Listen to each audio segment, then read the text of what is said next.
Hi there. Hello. I am Ashley. Thanks so much for tuning in. Today is Thursday, July 25th. And I appreciate you guys tuning in each and every week. If this is your first time with me, I appreciate you tuning in and I hope that you get some great value from this. As always, I would love to have you comment in the chat, asking questions, or just giving me your thoughts, especially on today's topic. We are going to be talking about how election years really affect the housing market. Now, I want to give a disclaimer very quick that this is not going to be about opinions. This is not going to be who I'm voting for or who you should vote for. This is strictly data based on past presidential election years and how that has really swayed things as far as mortgage rates, as far as sales, as far as home values, and just kind of looking at the data in the past. Because one of the biggest questions that I'm getting right now on a daily basis from people is, what is the housing market doing right now? It's a presidential election year.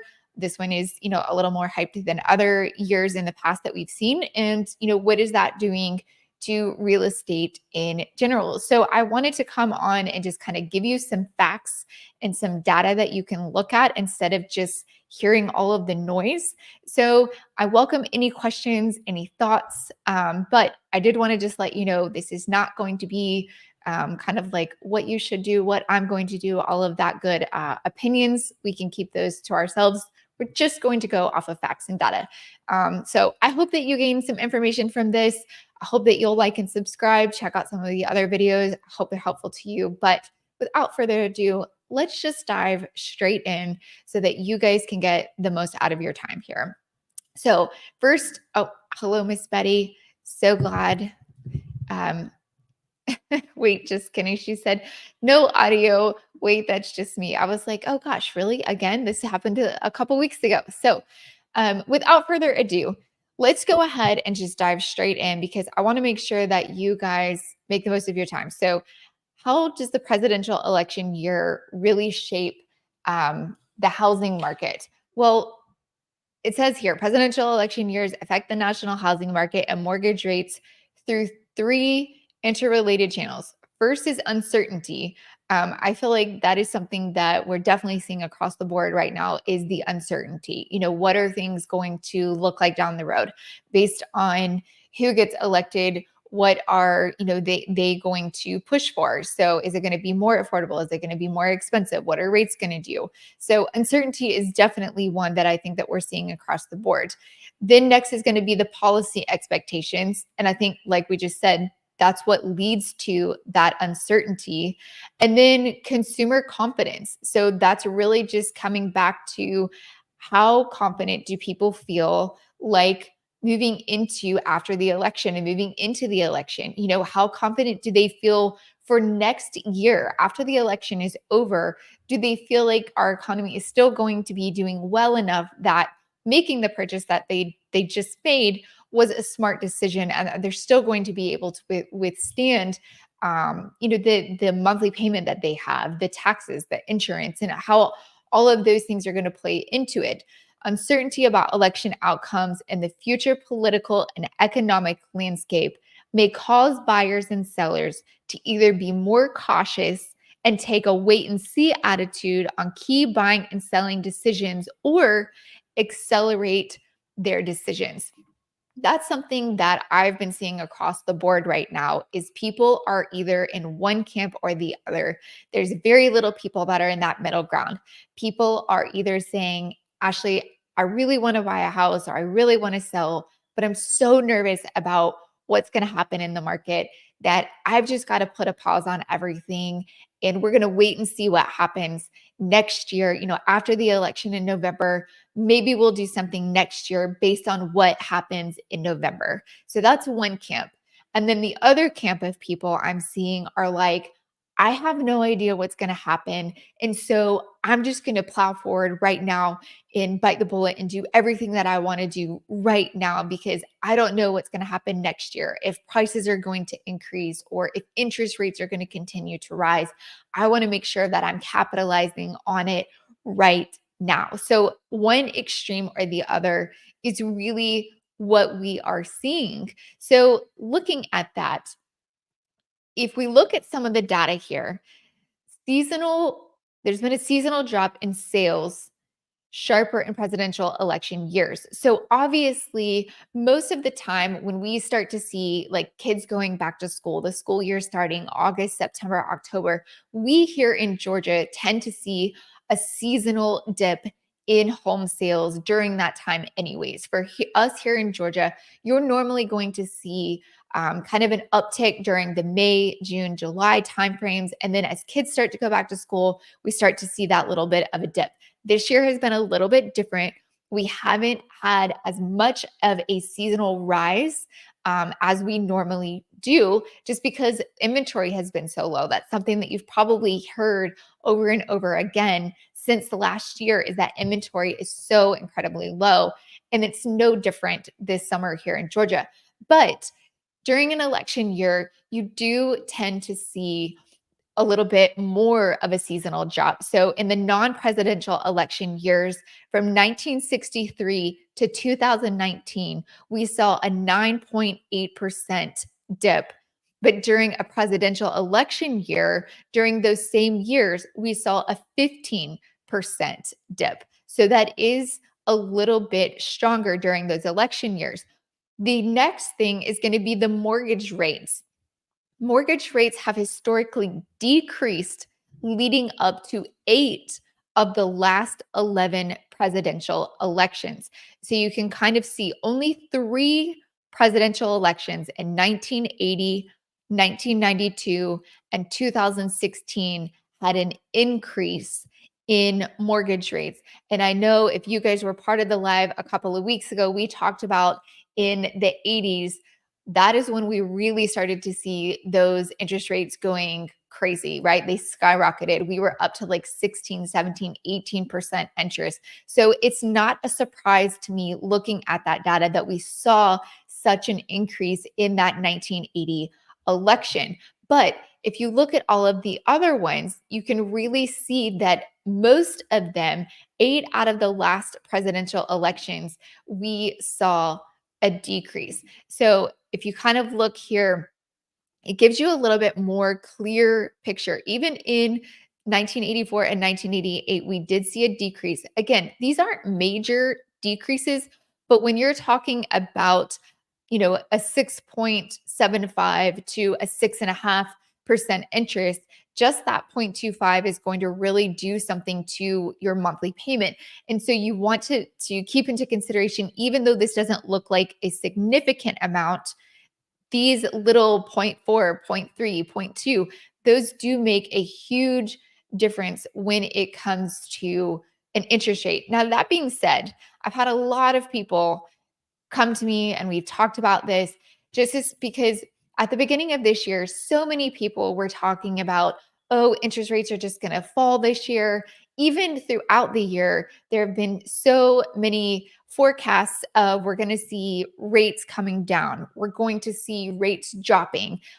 Every time Powell speaks, I feel like then the economy is waiting for him to bring interest rates back down. And I hate to tell you guys, again, this is my personal opinion.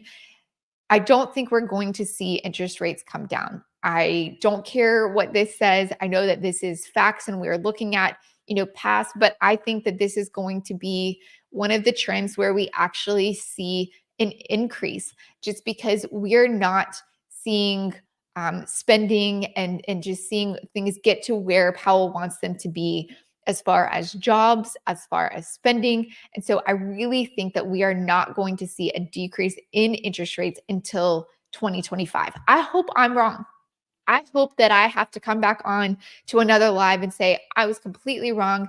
Interest rates have come down 0.25% and we're at an even better place. I hope that that happens. However, I want to just give you guys from what I'm seeing trending this year. I think that we're either going to stay steadfast where we are, or we might even see a little bit of an increase because we're just not getting things back to where we need them to be. Now, that being said, if we look here in 2020, we saw them come down about 0.25%. But during that time, we were also in one of the craziest times, even in 2008. Now, let's take a look at this. In 2008, during the financial crisis, mortgage rates decreased dramatically by almost 1% from an average of 6.46 to 5.53. But keep in mind where we were during that time. 2008 was when the market was completely crashing. We were going into the Great Recession. And it's funny looking at these numbers right here, 6.46 to 5.53. Well, shortly thereafter, they continued to come down. 5.53, we got down into the fours, and in some cases, even in the 3% interest rates. So over the next couple of years, 2009 to 2012, really 2012 is when we started to really bottom out of that recession. And so that's when we saw the lowest interest rates of that time. And we didn't really come back from that until, the interest rates started to tick up back to the fours in like 2017 to 2019.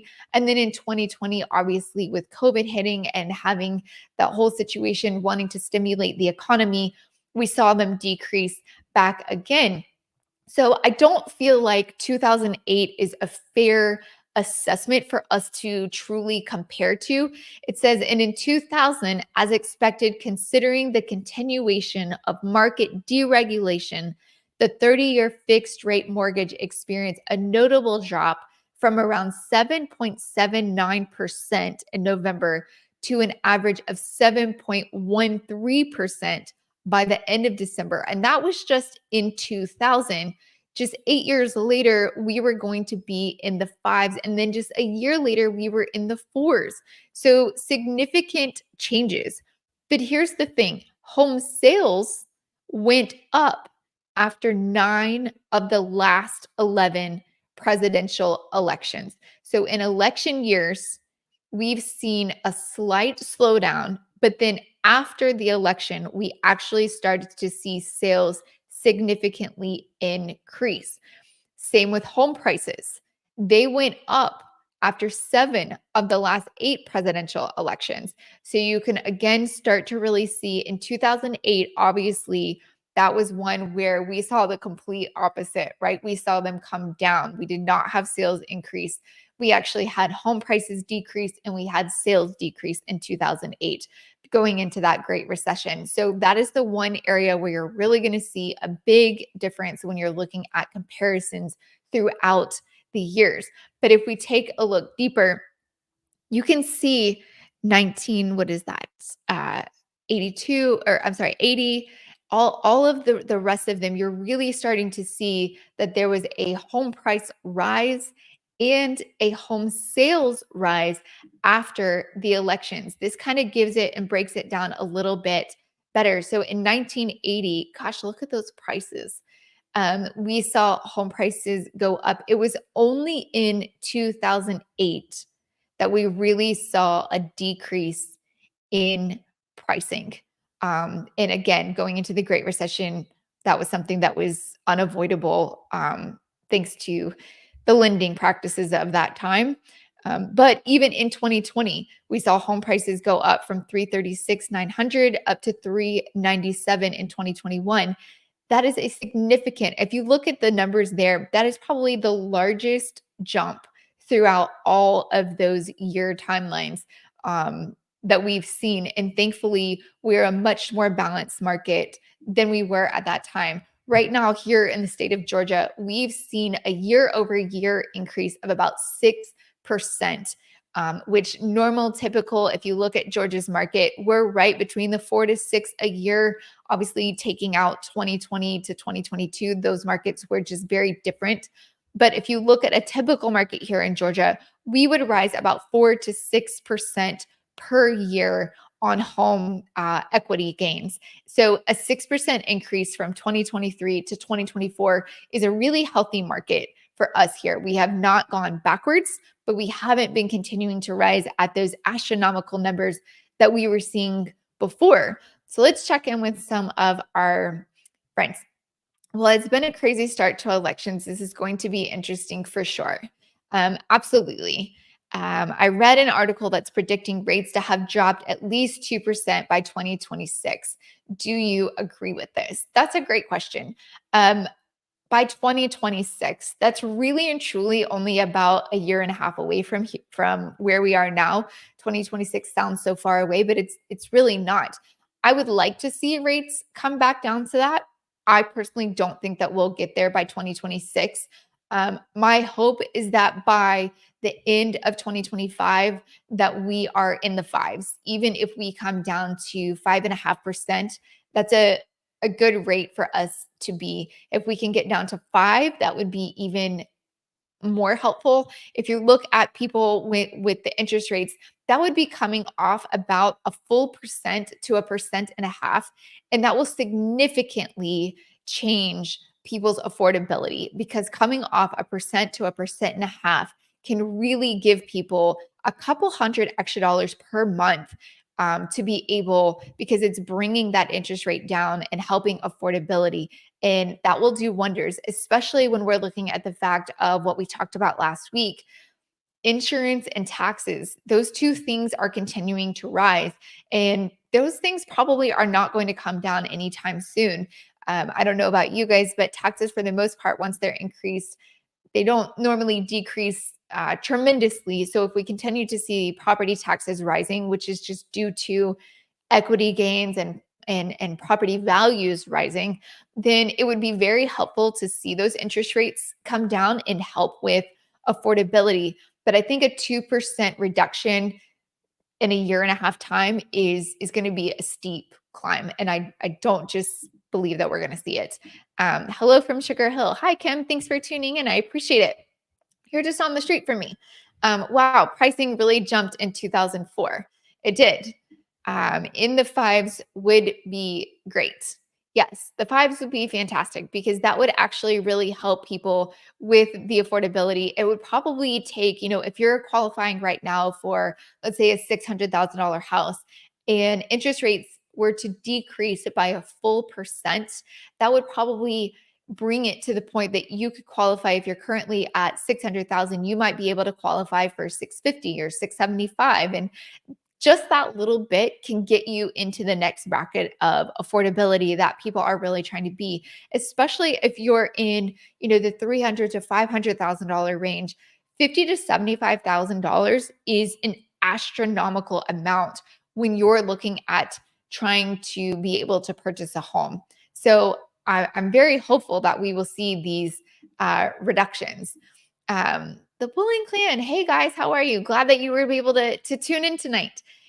So going back to the numbers, looking at these, it really gives you a good perspective of what we're looking at as far as the last presidential election. So if you, I've heard all different, scenarios of people predicting what's going to come up after the election or what's going to happen in this election and how it's going to affect the housing market. Again, I'm not here to say which side should win, who I'm voting for, who you should vote for. Each side is going to have things that are more important to them. Affordable housing, period, is something that's important to everybody. Where I think it differs and where I think, just depending on which way the election goes, is what we'll see. Certain parties are still focused on housing being affordable, but I think it's going to be more in the way of helping builders get more affordable materials. And so that will help stir new construction, and getting interest rates back down, I think, will help with that. And then the other side is more focused on true affordable housing measures, making sure that there are more options out there. So I think, again, you have two totally different camps, and it's going to really just have to wait and see how everything plays out. Because if we go back to this slide here, let's see, here we go. Nope, not that one. This one, the home sales. So if we're looking at home sales, each year after the election, they continue to rise, with 9 out of the last 11 presidential elections rising. So if we typically see sales go up after the presidential election, I really think that a lot of the people that are sitting and thinking about, selling their home right now, maybe they're on the fence because they've got a really great mortgage rate, but they really want to sell, whether it's because of a job or, maybe the house just doesn't fit their needs anymore, but they're kind of holding on to it right now because of that interest rate. If next year they see that, okay, rates have stabilized, or maybe they've even come down a little bit, and we see these home sales continuing to rise, it may not just be all of the new construction that's an option. It could also be the fact that we're seeing a little bit more inventory in the form of resale options, which would obviously give us more inventory options.